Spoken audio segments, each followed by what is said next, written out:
The dodo never saw it coming. 300 years of complete safety. No predators, no threats. Paradise turned into a trap. And when the ships arrived in 1598, this flightless bird had forgotten how to fear. Within 80 years, every single dodo would be dead.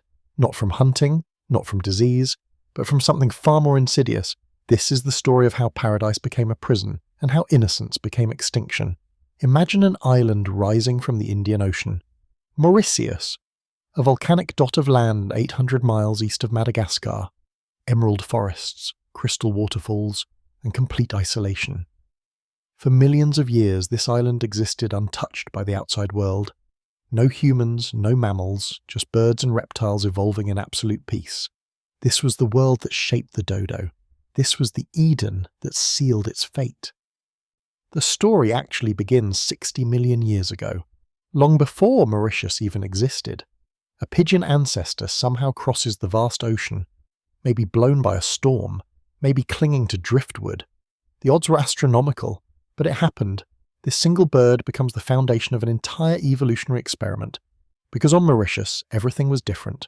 There were no cats, no dogs, no rats, no monkeys, nothing that walked on four legs and hunted.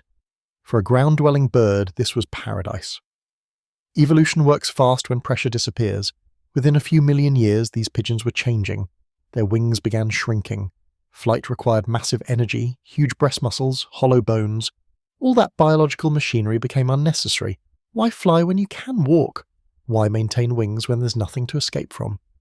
Generation by generation, the wings became smaller, the body became heavier, the breast muscles atrophied, and eventually something remarkable emerged. A bird that stood 3 feet tall, weighed 40 to 50 pounds, with wings so small they looked like a cruel joke. This was Rufus cucullatus, the dodo. But here's what most people get wrong about the dodo. We picture a fat, stupid, waddling cartoon, the very symbol of evolutionary failure. That image comes from European sailors who saw these birds for maybe 20 minutes before killing them for dinner. They described the dodo as clumsy and foolish. They drew pictures that made it look like an overstuffed pillow with a beak. Those drawings became famous. Those descriptions became gospel. And for 400 years, we believed the do-you-so was nature's mistake. Except recent scientific research tells a completely different story. The dodo wasn't fat, it was powerful. Museum specimens show a bird built like a heavyweight fighter. Thick leg bones, dense muscle attachments, a pelvis designed for stability and strength. This wasn't a bird that waddled helplessly. This was a bird adapted perfectly for its environment. The dodo could sprint through dense forest, navigate steep volcanic terrain, defend its nest with a beak powerful enough to crack nuts the size of your fist. On Mauritius, the dodo wasn't a failure. It was a success story. It had found a niche and dominated it for millions of years. The diet reveals even more sophistication. Dodos primarily ate fallen fruit from tambalakokwe trees. These fruits were the size of tennis balls with incredibly hard shells. The dodo would swallow them whole. The fruit would sit in the bird's powerful gizzard, grinding against stones the dodo swallowed specifically for this purpose. Eventually, the shell would crack. The seed inside would be scarified by the digestive process, actually helping it germinate when the dodo eventually expelled it. This wasn't stupidity, this was a co-evolved relationship spanning millions of years. The tree needed the dodo needed the tree. They had become dependent on each other in ways we're still discovering today. Scientists who studied the few remaining bones made another discovery. The dodo had a highly developed olfactory bulb, large eye sockets, brain structure suggesting decent intelligence for a bird. It could navigate the complex forest floor, find specific fruiting trees across miles of territory, remember seasonal patterns, avoid the few natural dangers that existed, like falling from cliff edges or getting stuck in mud. On its own island, the dodo possessed all the intelligence it needed.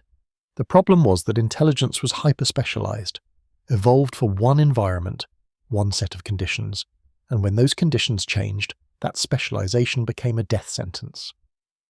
The nesting behavior tells you everything about how safe the dodo felt. Most ground birds hide their nests. They camouflage eggs. They build in dense vegetation or rocky crevices. The dodo built nests on open ground. A simple pile of palm leaves, 1 egg per year. The parents would take turns sitting on this egg, in full view of anyone passing by. They did this because for millions of years nothing passed by. There were no egg thieves, no predators circling. The biggest threat was another dodo stepping on the nest by accident. So the birds evolved slow reproduction. Why rush when you live in paradise? The reproductive strategy made perfect evolutionary sense for an island with stable conditions. Think about it from the dodo's perspective. You live 30 years. You face virtually no predation. You have abundant food year-round. Why waste energy producing multiple eggs when one is sufficient? Why risk the nutritional cost of raising multiple chicks simultaneously? The dodo had time, all the time in the world, or so evolution had taught it over millions of years of uninterrupted peace. But paradise was about to end. The year was 1598. Dutch sailors aboard the Admiral Jacob Cornelis van Eyck's fleet were searching for a route to the Spice Islands. They needed fresh water, fresh food, a place to repair ships damaged by months at sea. Mauritius appeared on their charts as an uninhabited island. They landed expecting nothing. What they found changed everything. The first Dutch sailor to see a dodo probably couldn't believe his eyes. A bird nearly as tall as his waist, walking right up to him, showing no fear whatsoever. The sailor could have reached out and grabbed it with his bare hands, and according to journals from that voyage, that's exactly what happened. The dodos approached the sailors with curiosity. They had never seen a human, had no concept of what humans meant. To the dodos, these strange two-legged creatures were just another part of their island. Maybe something to investigate, maybe something to ignore, certainly nothing to fear. The Dutch called them walgvogel, disgusting bird. Not because of appearance, but because of taste. Sailors' journals describe the meat as tough and greasy, hard to chew even after hours of cooking. The breast meat, such as it was, had an oily texture. One sailor wrote that even their ship's dog refused to eat dodo meat after trying it once, but on a ship running low on supplies, tough meat was still meat. The crew killed dodos by the dozens, salted them for the voyage, moved on. They had no idea they'd just begun an extinction event. Here's where the story gets complicated. Because the Dutch didn't actually hunt the dodo to extinction. They killed plenty, yes. Historical records suggest individual ships might have taken 50 to 100 dodos during a typical stop at Mauritius. But the island's dodo population was large.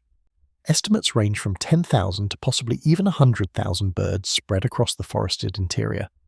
The dodo population could have survived hunting pressure alone. Birds can replace losses quickly if enough breeding pairs survive and if their eggs successfully hatch.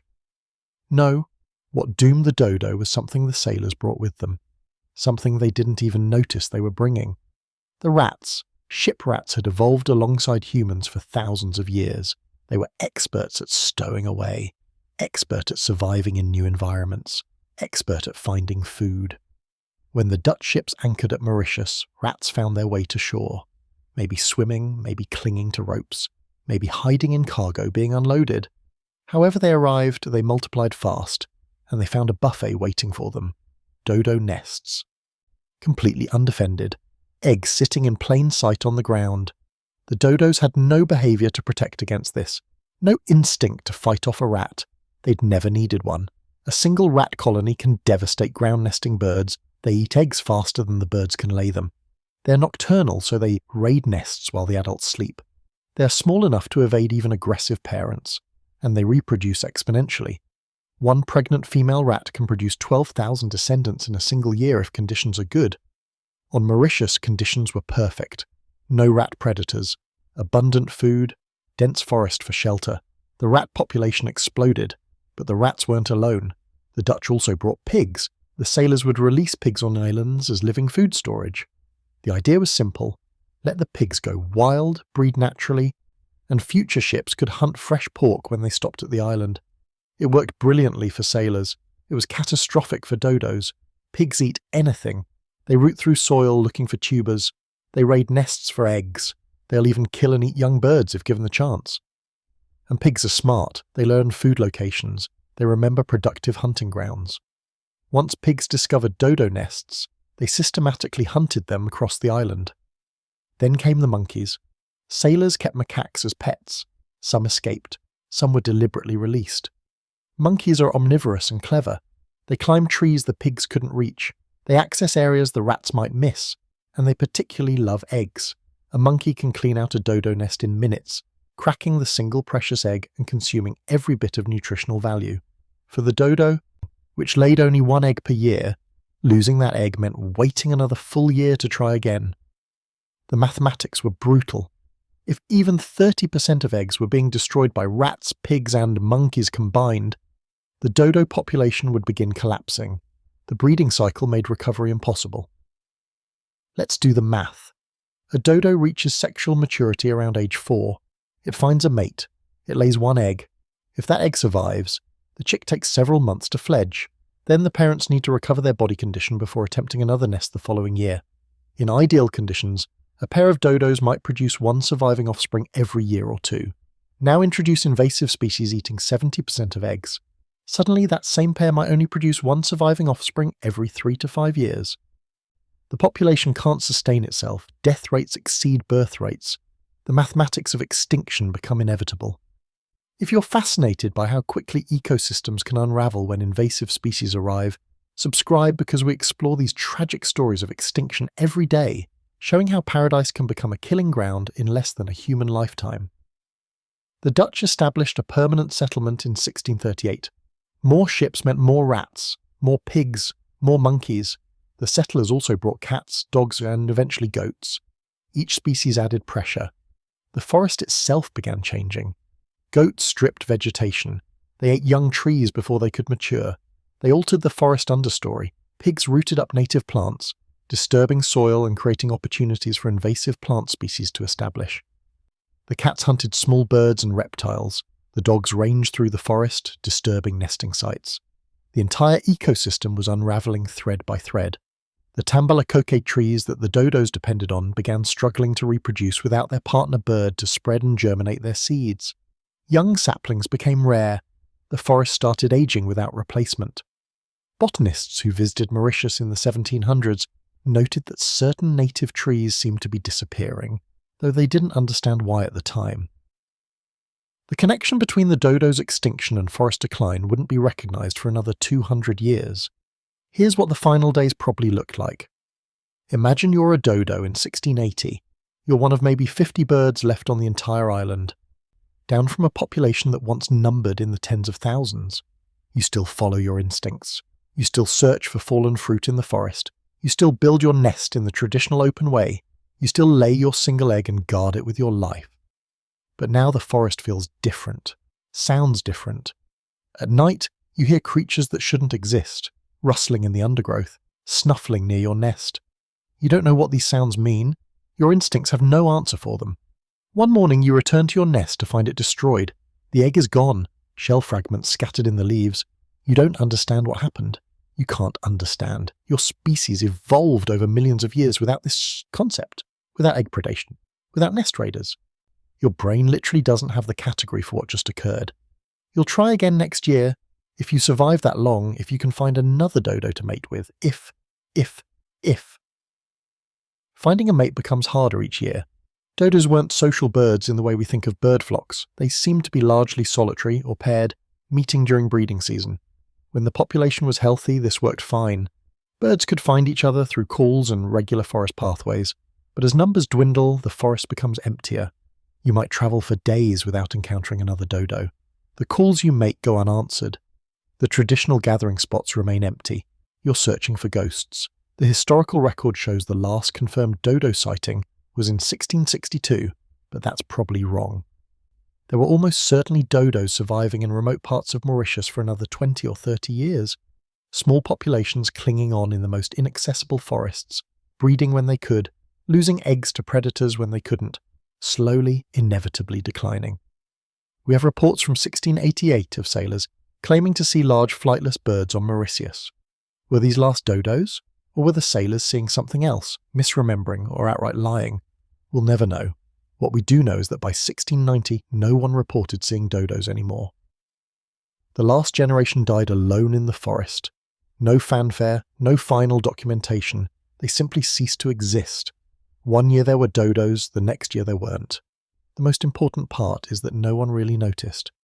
The dodo wasn't considered significant. It was just another curiosity on a remote island.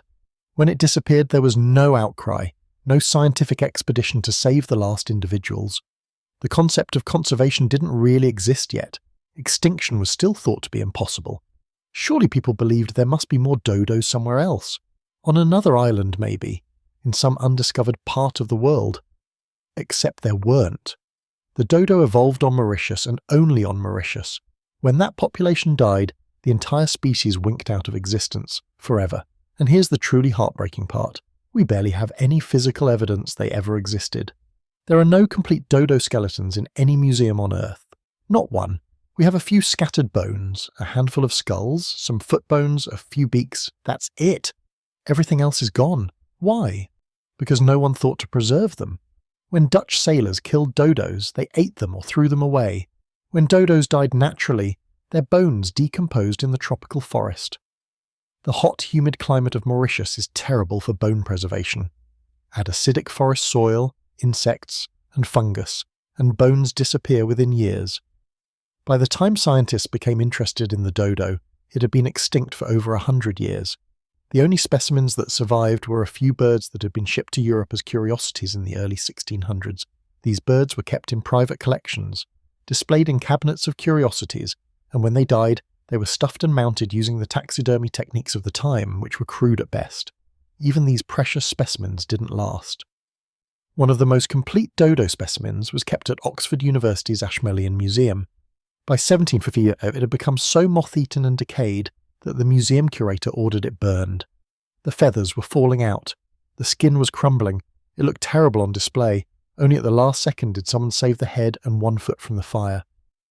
Those fragments now represent one of the most complete dodo remains in existence. Everything else from that bird, the last soft tissue specimen of its kind, was destroyed because someone thought it looked shabby. Think about that for a moment. We burned one of the last complete dodos because it didn't look pretty enough. We destroyed irreplaceable evidence of an entire species because of aesthetic judgment. Today, scientists would kill for a complete dodo specimen. The DNA alone would be worth millions for research. The soft tissue would reveal details about coloration, posture, behavior. We could 3D scan every bone, analyze muscle attachment points, understand biomechanics. Instead, we have fragments, pieces, guesses. Modern forensic analysis of the bones we do have revealed surprises. The dodo's bone density was much higher than expected. This wasn't a weak, fragile bird. This was a robust animal built for a long life. Growth rings in the bones suggest dodos could live 20 to 30 years, comparable to large parrots. They weren't breeding until age 3 or 4, indicating a slow maturation rate. This makes perfect evolutionary sense on an island with no predators. Why rush to reproduce when you're guaranteed to survive to adulthood? But it also meant the population couldn't bounce back from losses. Each dead dodo represented years of growth lost. Each failed nest meant another year wasted. The skull structure tells another interesting story. The dodo had surprisingly large eye sockets positioned for good binocular vision. This suggests visual acuity was important for its lifestyle, perhaps for navigating through dense forest, perhaps for identifying ripe fruits from a distance. The beak, that distinctive hooked structure, was incredibly strong. Cross-sections show thick bone throughout. This wasn't a delicate feeding tool. This was designed to crack hard-shelled fruits and nuts. Some researchers believe the dodo might have also eaten land snails, which were abundant on Mauritius. The powerful beak would have made short work of snail shells. DNA extracted from the bone fragments confirmed something scientists had long suspected. The dodo's closest living relative is the Nicobar pigeon, a beautiful, colourful bird found on islands from India to the Pacific. The common ancestor lived about 44 million years ago. Since then, the lineages had diverged dramatically. The Nicobar pigeon stayed small and kept its ability to fly. The dodo went in the exact opposite direction, bigger, heavier, flightless. Both strategies worked perfectly for their respective environments, until humans showed up with their cargo of invasive species. Genetic analysis also revealed something unexpected about dodo population dynamics. The DNA diversity was relatively low, suggesting the population had gone through a bottleneck at some point in its evolutionary history. Maybe a volcanic eruption temporarily reduced the population. Maybe a cyclone devastated the island. Whatever happened, the dodos recovered. But they recovered with less genetic diversity than they'd started with. This meant the species was potentially more vulnerable to disease and environmental changes. When the final pressure of invasive species arrived, The dodos had less genetic flexibility to respond. Here's something that haunts ecologists. We still don't fully understand the ecological role the dodo played. We know about the Tambalakoke-tree relationship, but what else did the dodo do? Did it help disperse other plant seeds? We now know it ate a variety of fruits, not just Tambalakoke. Those other seeds passed through its digestive system. Were they being dispersed across the forest? Did the dodo create pathways through dense vegetation that other animals used? Did it control certain insect populations by eating them incidentally while foraging? Did its droppings fertilize specific areas, creating nutrient hotspots? We'll never know. The dodo disappeared before scientists could study it properly. We lost the species, and we lost the knowledge of what that species contributed to its ecosystem.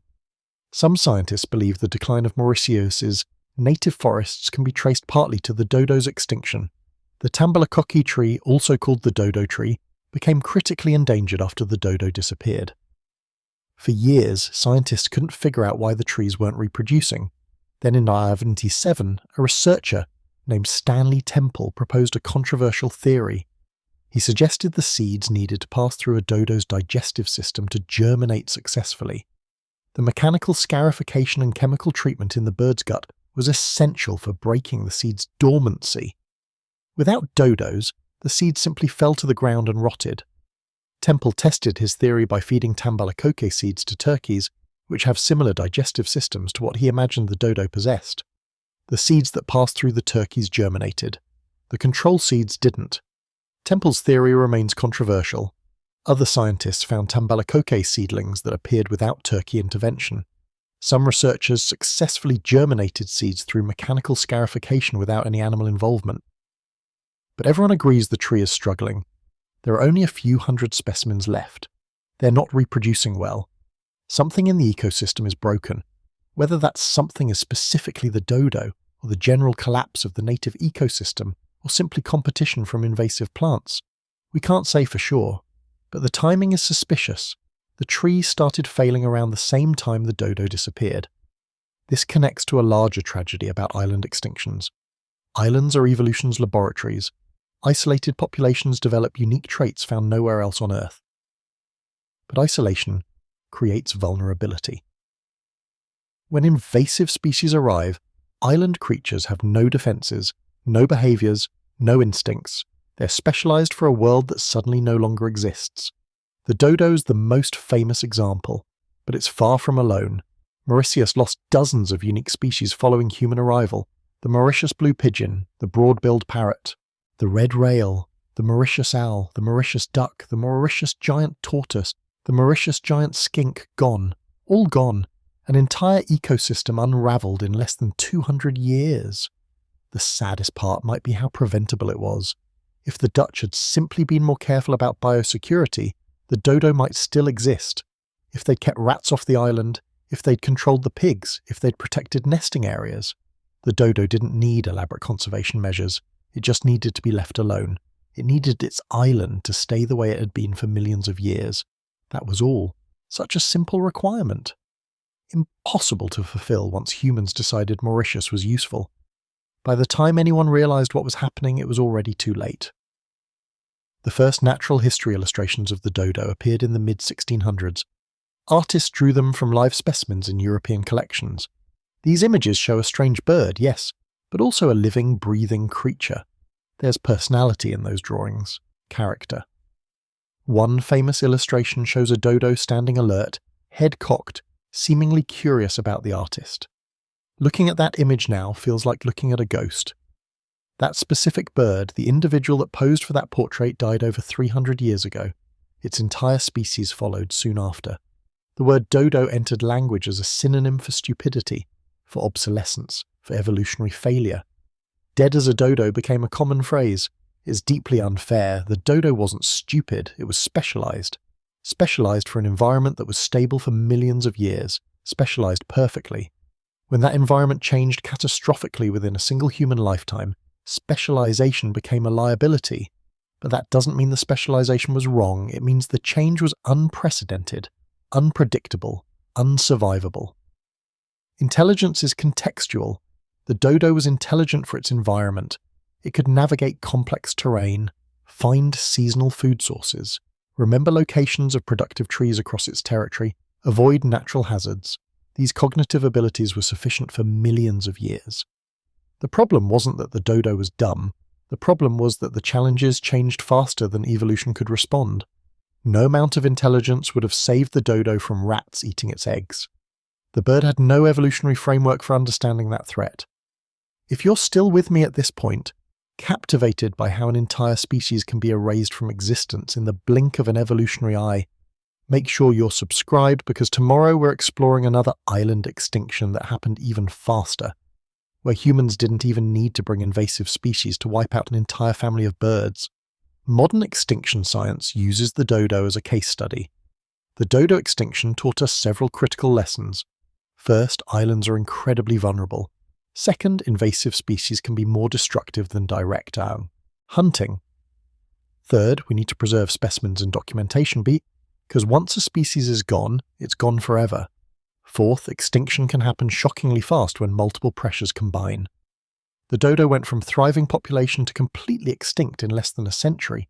That's barely 3 human generations. Blink and you miss it. Could we bring the dodo back? It's a question that comes up constantly in genetic research. The science of de-extinction has advanced dramatically. We've sequenced dodo DNA from bone fragments. We understand the relationship to Nicobar pigeons. Theoretically, we could edit the Nicobar pigeon genome to express dodo characteristics. Grow the embryo in a pigeon egg, raise the chick. After many generations of careful breeding and genetic refinement, we might produce something that looks and acts somewhat like a dodo. But would it really be a dodo? The bird we created would be a genetic approximation. It wouldn't have the learned behaviors passed down through generations of dodo culture. We don't know if dodos taught their chicks anything. We don't know their courtship displays. We don't know their vocalizations beyond a few written descriptions that say they made a dull sound or grunted. How do you recreate that? It wouldn't have the gut microbiome that helped digest those tamblacoque seeds. Gut bacteria are passed from parent to chick in many bird species. The specific bacterial community that lived in dodo digestive systems is extinct too. It wouldn't have the social structures we never documented because no one thought to observe dodo society before it disappeared. We'd have a dodo-shaped bird. But the actual dodo, the species that evolved over millions of years in perfect harmony with its environment, that's gone. You can't reconstruct a relationship with an ecosystem. You can't recreate millions of years of coevolution. The best we could do is make a shadow of what once was, and even if we did successfully recreate dodos, where would we put them? Mauritius is completely different now. The island is heavily populated by humans. Over 1 million people live there. Agriculture, cities, roads, tourist resorts. The forest that remains is filled with invasive species. Rats, pigs, monkeys, cats, mongooses, all the creatures that destroyed the original dodo population are still there, now permanently established. We'd need to recreate not just the dodo, but the entire ecosystem it evolved in. That's impossible. We don't even know all the species that ecosystem contained. Many went extinct without ever being documented. This is the real horror of extinction. You don't just lose a species, you lose knowledge, you lose relationships, you lose ecosystem functions, you lose possibilities. Every extinct species takes with it thousands of potential discoveries. Medical compounds we'll never find, biomechanical innovations we'll never study, ecological relationships we'll never understand. The dodo contained millions of years of evolutionary wisdom, solutions to problems we haven't even encountered yet. All of that vanished when the last bird died alone in a Mauritius forest 300 years ago. Today the dodo exists primarily as a symbol. Museums display the few bone fragments in carefully controlled environments. Oxford preserves that rescued head and foot in a special vault, maintaining specific temperature and humidity to prevent further degradation. Mauritius put the dodo on its national coat of arms, a strange honour for a bird the island's human inhabitants helped destroy. Artists create countless reconstructions, each one different, because we still don't know exactly what dodos looked like. Were they brownish-grey, blue-grey? Did they have that distinctive hooked beak naturally, or was that an artefact of dehydration in the taxidermy specimens? We're guessing. Always guessing. Children's books feature dodos as cute, friendly creatures. Alice in Wonderland gave the dodo a starring role as a wise, dignified character organising a caucus race. The species has achieved a strange immortality in culture even as it remains absolutely extinct in reality. We remember the dodo. We just can't bring it back. Standing in a museum looking at those bone fragments, you realize you're seeing almost nothing. A few pieces of a puzzle containing millions of parts. The dodo was more than these bones. It was a living animal with behaviors and relationships and a role in its world. It had a smell, probably musky like many ground-dwelling birds. A sound, those grunts and coos that no recording captured. A way of moving through the forest. Did it walk quickly or slowly? Did it pause to investigate things or move with purpose? It had individual personalities. Dodos that were bold, dodos that were cautious, dodos that were good parents, and dodos that were mediocre ones. All that richness, all that complexity, gone, reduced to fragments in a drawer. The last dodo didn't know it was the last.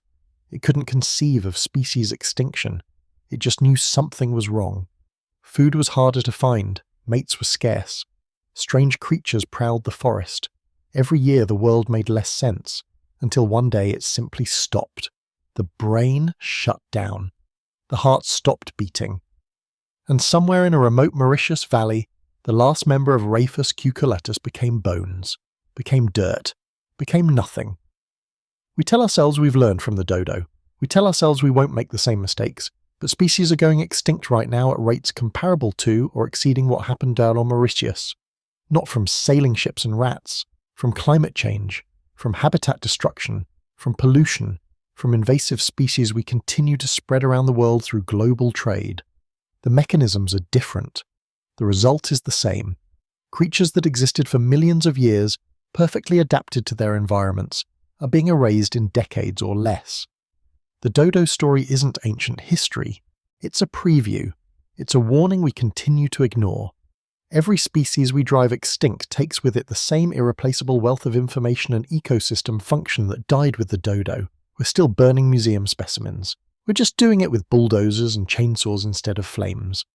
Perhaps the most important thing to understand about the dodo is that it didn't fail. Evolution doesn't have failures, only experiments. The dodo was an extremely successful experiment that ran for millions of years.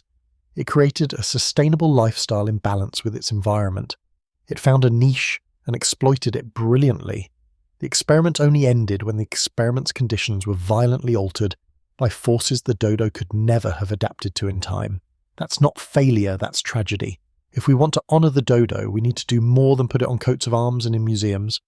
We need to protect the islands and ecosystems that still harbour unique species.